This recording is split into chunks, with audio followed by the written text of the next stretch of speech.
किसी को भी पाकिस्तान के अमन इस्तेहकाम को नुकसान पहुंचाने की इजाजत नहीं दी जाएगी। कौमी सलामती कमेटी का दहशतगर्दी के मुकम्मल खात्मे का इरादा, हालिया कार्रवाइयों की मजम्मत, नेशनल एक्शन प्लान और अज़्म इस्तेहकाम की हिकमत अमली पर फौरी अमल दरामद पर जोर। बाज़ अपोजिशन रहनुमाओं के इजलास में अदम शिरकत पर अफसोस का इजहार, मुशावरत का अमल जारी रखने का फैसला, एलामिया जारी।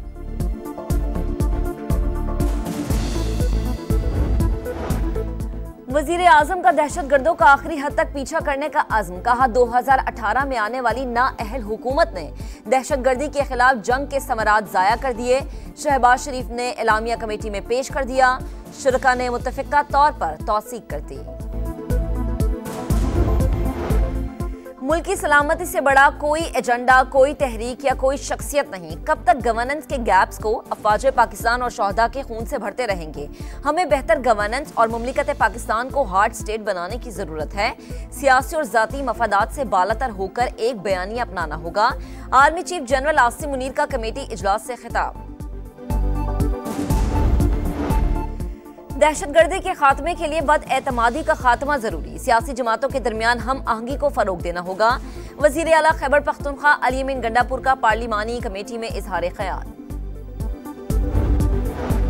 खैबर पख्तूनख्वा के 3 अजला में कल सुबह 6 बजे से शाम 6 बजे तक कर्फ्यू नाफिज। अपर लोअर जनूबी वजीरिस्तान और टांग के मुख्तलिफ इलाके शामिल, नोटिफिकेशन जारी। वजीर आजम कल से 22 मार्च तक सऊदी अरब का सरकारी दौरा करेंगे। शहबाज शरीफ की सऊदी वली अहद मोहम्मद बिन सलमान से मुलाकात शेड्यूल। दोनों रहनुमा तिजारत और अहम शोबों में शराकतदारी बढ़ाने का जायजा लेंगे। पाकिस्तान की जानिब से गजा पर इसराइल के फिजाई हमलों की शदीद मुज़म्मत। रमजानुल मुबारक में जारी हद खित्ते के लिए संगीन खतरा करार। तर्जुमान दफ्तर खारजा कहते हैं आलमी बरादरी फलस्तीनियों का कत्लेआम रुकवाने के लिए किरदार अदा करे।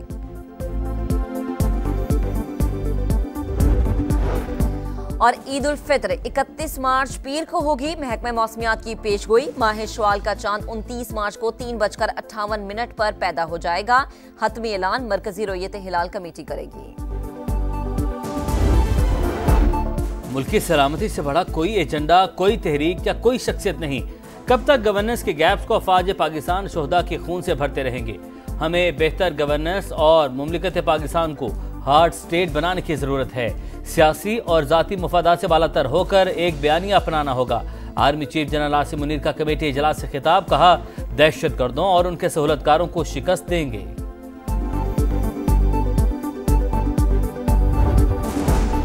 अफगानिस्तान दहशतगर्दों की अमाज का बन चुका। इर्द गिर्द वाले मत समझें कि आग उन तक नहीं पहुंचेगी। दहशतगर्दों की माली मदद करने वालों का भी पता लगाना होगा। बिलावल भुट्टो का पार्लिमानी कमेटी के इजलास में इजहार ख्याल, कहा अफगानिस्तान से दहशतगर्दी का मामला सफारती सतह पर उठाना होगा। आलमी बरादरी को अफगान हुकूमत के किरदार से आगाह करना होगा। दुनिया खुद को इस खत्ते से अलग थलग नहीं रख सकती। मौलाना फजलुर रहमान ने रियासत की पॉलिसियों में तसलसल नागुज़ीर करार दे दिया। पार्लिमानी कमेटी के इजलास में कहा रियासत को किसी की जंग का हिस्सा नहीं बनना चाहिए। अफगानिस्तान के खिलाफ जंग में हिस्सा बनने का नुकसान पाकिस्तान को भुगतना पड़ा। पीटीआई को इजलास में ना देखकर मायूसी हुई। मुल्क है तो सब कुछ है। पाकिस्तान तहरीक इंसाफ के पॉलिटिकल कमेटी का डिसीजन था कि हम नेशनल सिक्योरिटी कमेटी के मीटिंग में उस वक्त तक पेश नहीं होंगे जिस वक्त तक खान साहब से मुलाकात नहीं कराई जाती। खान साहब ने उसकी तायीद की है। अगर हुकूमत इस बात में संजीदा है कि वो दहशतगर्दी के खिलाफ सही स्टेप ले ले तो खान साहब का बाहर होना जरूरी था। बानी ने सियासी कमेटी के फैसले की तायीद की। बतौर चेयरमैन भी अकेले फैसला नहीं कर सकता। इन कैमरा इजलास में न जाने का फैसला पार्टी का था। बैरिस्टर गौहर की मीडिया से गुफ्तगू, बोले बानी ने कहा दहशतगर्दी को यक ज़बान होकर दबाने की जरूरत है। नाजुक मामले पर कोई सियासत नहीं होनी चाहिए। पाकिस्तान रहेगा तो सब लोग अपना अपना किरदार अदा करेंगे। उमर अयूब ने कहा नेशनल सिक्योरिटी इजलास बुलाने का अचानक फैसला किया गया, हमें बानी से मुशावरत नहीं करने दी गई। बाइकआउट का फैसला पाकिस्तान के हक में किया। अलीमा खान बोली, बानी ने कहा कि पार्टी मेरी इजाजत के बगैर कौमी सलामती कमेटी इजलास में शिरकत नहीं कर सकती। हालात से बेखबर रखने के लिए उनका टीवी बंद है।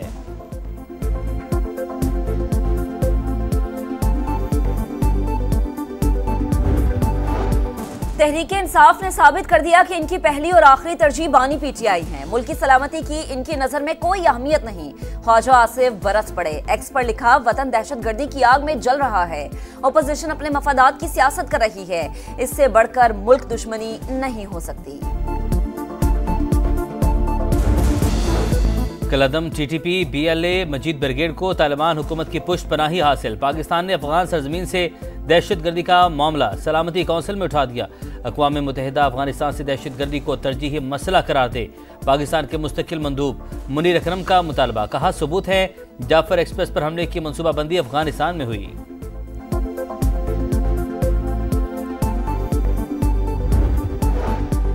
चंद फसादियों के अलावा सब पाकिस्तान की हिफाजत के लिए तैयार। तहरीके बॉयकॉट बैठे या ना बैठे कोई फर्क नहीं पड़ता। ये हर मामले में मुल्क के खिलाफ खड़े होते हैं। पार्लियामेंट को मिलकर इनका हल निकालना चाहिए। अज़मा बुखारी की तनकीद। कहा, सिक्योरिटी इदारे पाकिस्तान के मफाद का तहफ़्फ़ुज़ करना जानते हैं। शर्म की बात है, पीटीआई नाजुक मोड़ पर पाकिस्तान के साथ नहीं।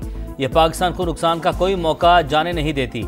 कौमी सलामती इजलास में अदम शिरकत अफसोसनाक है। शर्जील मेमन की गुफ्तगू। कहा, सानहा जाफर एक्सप्रेस पर भी पीटीआई के लोगों ने घटिया मुहिम चलाई। पेट्रोल और डीजल की कीमत में भारी टैक्सेस अवाम पर बड़ा बोझ। 1 लीटर पेट्रोल पर 70 रुपये लेवी समेत 95 रुपये से ज्यादा टैक्स वसूली। डीजल पर 90 रुपये 44 पैसे फी लीटर टैक्सेस। समा तफसीलात मंजर-ए-आम पर ले आया।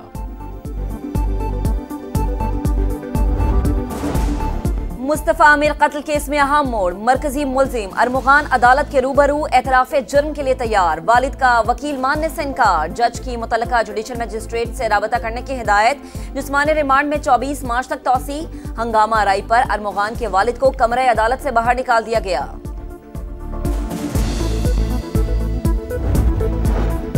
कराची के इलाके कोरंगी में मेहरान टाउन में बीवी को आग लगाने वाला शौहर गिरफ्तार। वकास की दूसरी ख्वातीन से दोस्ती थी, मना करने पर बीवी को जलाया। मुलजिम ने 2 साल कबल राबिया से पसंद की शादी की थी। बानी पीटीआई से मुलाकातों के केसेस में बड़ी पेशरफ्त। इस्लामाबाद हाई कोर्ट ने लार्जर बेंच तश्कील दे दिया। लार्जर बेंच बानी से मुलाकातों के 20 से ज्यादा केसेस सुनेगा।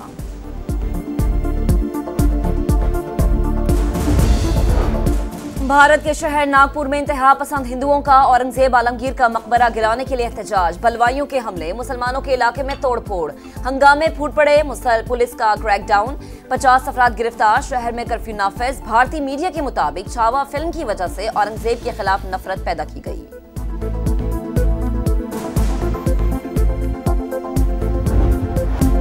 कीवीज का वार, शाहीन फिर शिकार। दूसरे T20 में पाकिस्तान को 5 विकेट से शिकस्त। 15 ओवर के मैच में कौमी टीम के 135 रन। न्यूजीलैंड ने 13.1 ओवर में हदफ पूरा कर लिया। साइफर्ड और एलन की जारहाना बैटिंग। शाहीन आफरीदी के 1 ओवर में 4 छक्के। 5 मैचेस की सीरीज में 2-0 का खसारा। शाहीनों के लिए सीरीज डू और डाई बन गई। बिलावल भुट्टो का वजीर आला सिंध के साथ कराची में बाग इब्न कासिम का दौरा। स्पोर्ट्स क्लब का मुआयना। चेयरमैन पीपल्स पार्टी में कराची ने टेनिस भी खेली।